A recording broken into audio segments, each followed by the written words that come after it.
చంద్రబాబు నాయుడు గారు వచ్చి 11 నెలల దాకా అవుతుంది. ప్రభుత్వం పనితీరు ఏ విధంగా అనుకూలంగా బాగానే ఉంది. అనుకూలంగా బాగానే ఉంది.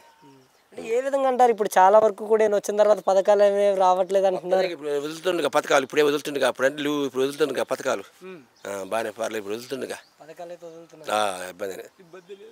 అంటే చాలా వరకు కూడా రైతులకి ఈ సంవత్సరం కొంచెం ఇబ్బందికరంగా ఉందంటున్నారు. మరి ఎంతవరకు వాస్తవం? రేట్లు వేరే కొద్దిగా ఆలోచిస్తారు. రేట్లుగా తగ్గినాయి 8,000-9,000 10,000 లోపు తేడా వచ్చింది. అది పెరుగుతాయి రేట్లు కూడా ఇబ్బంది ఏం లేదు. ఇప్పుడు 12-13 అడుగుతున్నాను మిరగాయలు బాగానే పర్లేదు. పింఛన్ ఇస్తున్నా మళ్ళీ ఉసికి తగ్గించా అన్నీ బాగానే ఉండేది. అనుకూలంగానే ఉందిలే. మరి అనుకూలంగా ఇప్పుడు అన్నమాట ప్రకారం ఏవైతే 4,000 ఫింక్షన్ అన్నారో 4,000 ఫింక్షన్ ఇవ్వగలుగుతున్నారా? ఇస్తుండగా ఇస్తాను. పింఛన్ ఇస్తుండే ఉసికి ఇస్తున్నా సిలిండర్ ఇస్తున్నా అన్నీ ఇస్తుండగా ఈ పథకాలు అన్నీ కూడా ఇస్తామంటున్నారుగా. రైతు భరోసా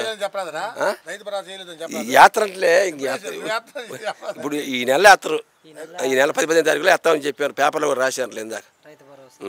మరి ఇంకా ధరలు అనేవి ఇప్పుడు చాలా వరకు కూడా అండి అమ్మబడి కాదండి చాలా వరకు కూడా ఇప్పుడు ఈ పథకాలు ఉన్నాయి చూసారా, వీటి వల్ల ఉపయోగం ఉందంటారు మీకు తెలిసినంత వరకు? ఉపయోగం ఉంటుంది. ఉపయోగం లేకుండా ఎట్లా ఉంటుంది? ఉంటుంది. ఉపయోగం ఉంటుందంటారు. మరి ఈయనేమో విడుదల వారీగా అంటున్నారు పథకాలు ఇప్పటికే సంవత్సరం అవుతుంది. ఇందులో అన్ని ప్రభుత్వం అప్పు డబ్బులు లేక ఏం చేస్తా ఇబ్బందిలో ఉంది. ఇప్పుడే లైన్లో పెట్టిండే ఘాట్లో దించిండు.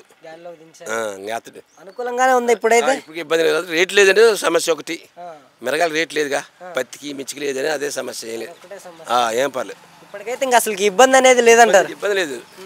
మాకు తెలుసుగా తిరిగాలి కాబట్టి చెబుతున్నా. అన్ని విధాలుగా ఇబ్బంది అనేది. ఇంతకుముందు మరి జగన్ గారు ఉన్నప్పుడు ఎలా ఉండేదండి?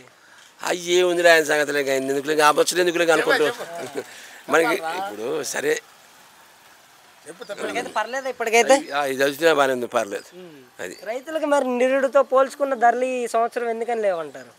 ఆడ పైన వచ్చే గవర్నమెంట్ మోడీ ఇవ్వాలిగా. మనం ఏం చేస్తాం చెప్పులే. సెంట్రల్ గవర్నమెంట్ మనం ఇవ్వాలి ఇస్తే చెప్పు. అది వాళ్ళు ఇస్తేనే. ఇప్పుడు రాష్ట్ర ప్రభుత్వం అయితే ఆయన కూడా ఒత్తిడి చేస్తున్నాడు. మోడీ కాడికి పోయి కూడా రేట్లు లేకపోతే ఒత్తిడి చేస్తున్నాడు పాపం. అది పరిస్థితి. Thank you.